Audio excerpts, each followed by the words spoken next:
Celebrating putting country before party is a strange way of saying we just voted to keep a bunch of children in poverty.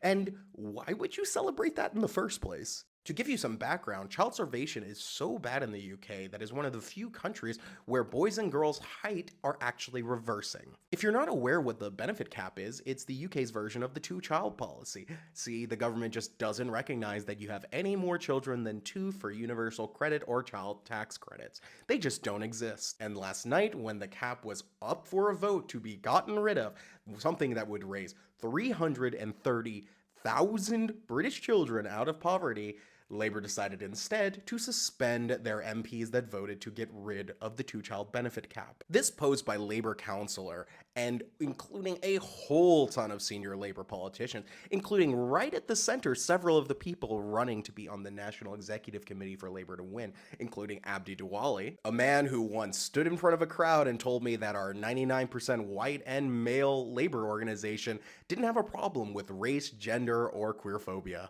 We also have Elise Greenwood there, the youth member on the NEC, again celebrating children starving. If you're not aware, Labour to Win is the Labour right organizing vehicle, the one that drove the most reactionary parts of the party into power and now government. Also in the photo is Anu Prashar. Truly an impressive group of people celebrating starving children. It really reminds me of something else. Oh yeah, Partygate, that thing that brought down Boris Johnson's government, where out-of-touch politicos decided to celebrate amidst a tragedy that could have been avoided by the people who are in power, which are them. They're currently in power and government. Maybe they've gotten so used to seeing literal starving children on British television that they think it's okay to have a pint at the Red Lion after, or to be flicking off the camera in the photo as they celebrate that they voted to keep children starving. And honestly, I find it deeply embarrassing that Joshua had the gall to post this in the first place. Why? Why?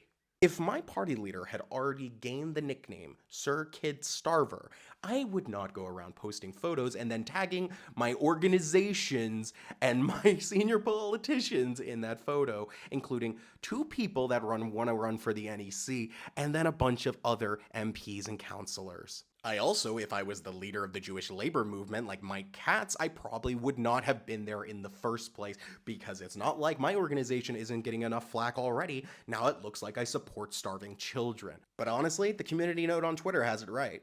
Quote, the Labour right did in fact put their faction of the party before country, using this as an opportunity to purge the left again. Labour suspends 7 rebel MPs over two-child benefit cap. Yeah.